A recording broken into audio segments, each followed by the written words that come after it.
Anonymous asks, is it lying to dye your hair so it doesn't look like you're starting to get some gray hairs? I think this question is a lot like, is it lying to wear makeup? So I'm basically going to answer that.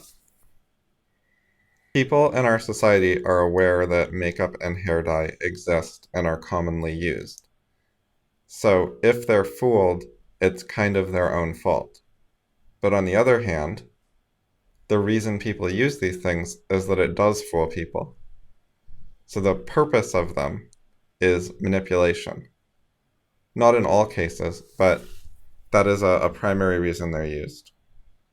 And a lot of people claim they're doing it for themselves, but that's kind of an excuse, and it kind of means that they've just internalized being second-handed and manipulative.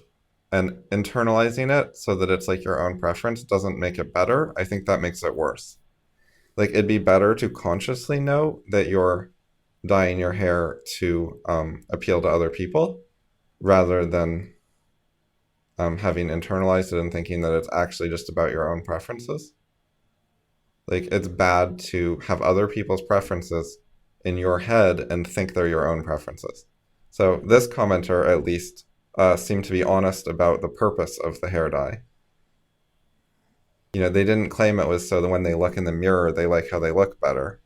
They said it so it wouldn't look like they're getting gray hairs, which, you know, really sounds like how it would look to other people. So that's a positive sign, at least. So there's some element of lying here, but I don't think like lying is the best category to put this in to try to think about it. Like I would put it in the pandering category. It's trying to please other people and be more how they want you to be. Like, there's a little bit of a lying issue, but I don't think that that's very major because hair dye is common, and you know, if someone actually stopped and thought about it, they would realize that you might use hair dye rather than be fooled. Like, if they're getting fooled, it's because they're happy to be fooled, which is not your fault. You are playing into it, but I think playing into it is better thought of in terms of pandering and second-handedness rather than in terms of lying. So I would consider like why you care what they think of you and how broadly you care what they think of you.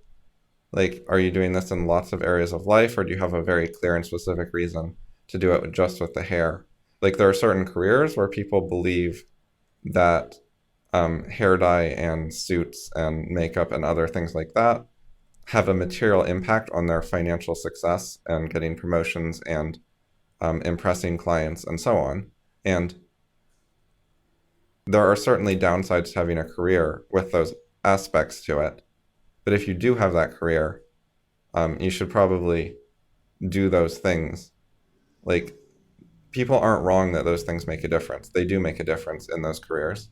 So if you're in that career, while you're still in it, keep doing those things. And I'm not saying you should change careers if you're already in a career like that. And even if you're not, it's not out of the question to choose a career like that because maybe you like, you know, the main things that that career does. It's just a downside of those types of careers. Anyway, that's one of the career thing is one of the main excuses for why it's like importantly in your self-interest to do this, like dye your hair or get a toupee or whatever. But a lot of the reason people do this is other reasons that I think are less defensible in terms of like pragmatism. Like, people do it for dating reasons, but shouldn't you want to find someone to date who doesn't mind that you have gray hairs?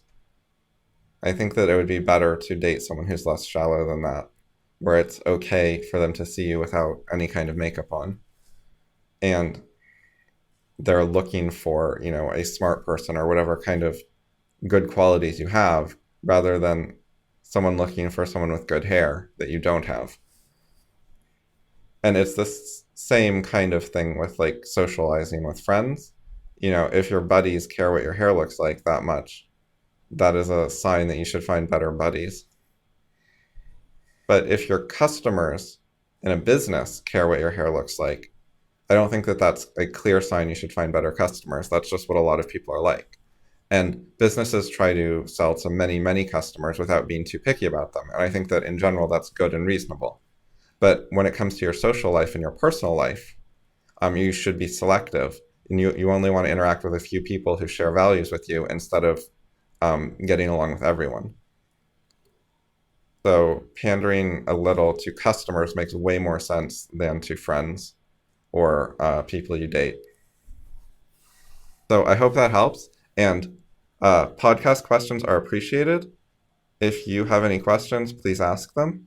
You can email me or you can go to my blog, curie.us, and click on Open Discussion on the left sidebar, and then post your question and write podcast question as the title for your comment, and then I'll definitely see it.